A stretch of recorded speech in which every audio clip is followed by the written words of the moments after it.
Hello শ্রুতি।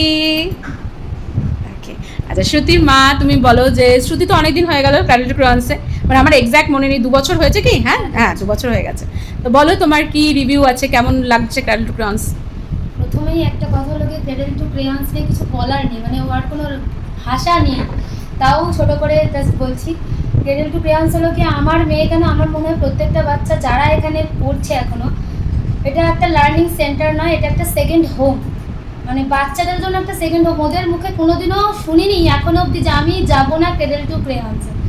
মানে বরং ওদের যদি জ্বর শরীর খারাপ হয়, আমি যাবোই মা, না যে আর অনেক পাঠাতে সময়, হবে। হ্যাঁ অনেকের ক্ষেত্রে। ঠিক আছে, হ্যাঁ তারপরে আরেকটা জিনিস হলো কি, এটা কোনো লার্নিং সেন্টার না, এখান থেকে মানে পুরো আলাদা প্রচুর কিছু শেখার জানার সুযোগ। যেটা আমরা বলি যে ধর ওভারঅল ডেভেলপমেন্ট, যেটা আমরা বলি সেটা কি হয় বলে মনে হচ্ছে তোমার? একদমই তাই। আমার মেয়েকে যখন দিই 2 বছর 6 মাস 7 মাস ওর বয়স, তখন ও মানে কথাও ঠিকঠাক করে বলতে পারতো না।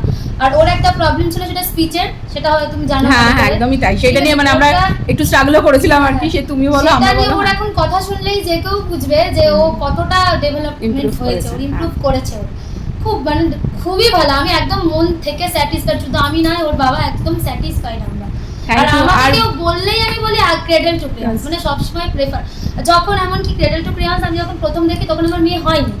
তখন আমি একজনের সোর্সে তোমার ভিডিও পেয়েছিলাম, তখনই আমি ভেবেছিলাম যে আমার যেই মানে বেবি হোক না কেন, ছেলে মেয়ে যাই হোক, আমি cradle two crayons Dev.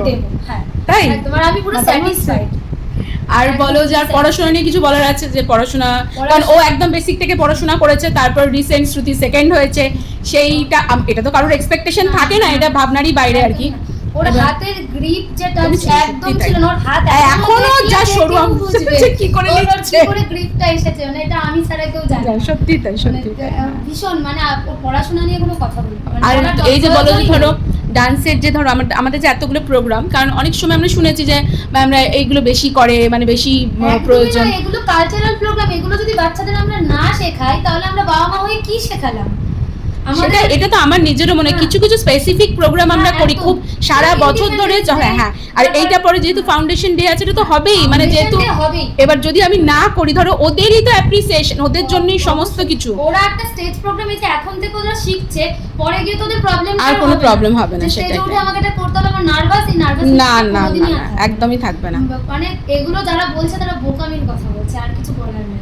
R need to improvement কি, ধরো আমার নিড টু ইমপ্রুভমেন্ট আমাদের সেন্টারে এমন কি হলে যেটা আরো ভালো হতো বলে তোমার মনে হচ্ছে, বা এরকম কিছু সাজেশন? ইমপ্রুভমেন্ট হয়ে গেছে, আর কিছু সেটা সবাই আমাকে বলেছে অবশ্য, যে জায়গাটারই ম্যাম কমি ছিল, তো সেইটা এখন আর কোনো প্রয়োজন, আর কিছু বলার নেই। একটু ক্রেয়ন্স এসে সে দেখলেই বুঝতে পারবে যে আর কিছু ইমপ্রুভমেন্টের দরকার নেই, যা যা ছিল সেটা এখন কমপ্লিট হয়ে গেছে, আর বাবা আমার কোনো চাহিদা থাকারই কথা না।